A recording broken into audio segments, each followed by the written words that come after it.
How to increase cell size in Excel.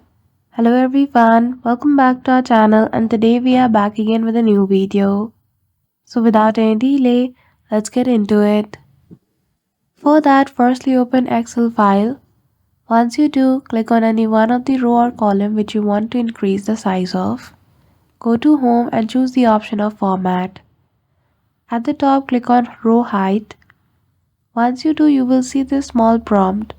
Simply enter the height of the row according to your desire. After that, as you can see, the row height has been increased.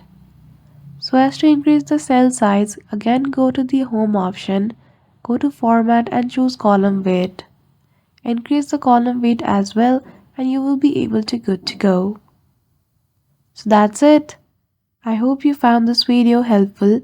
If you did, don't forget to give it a thumbs up and subscribe to our channel for such tutorial.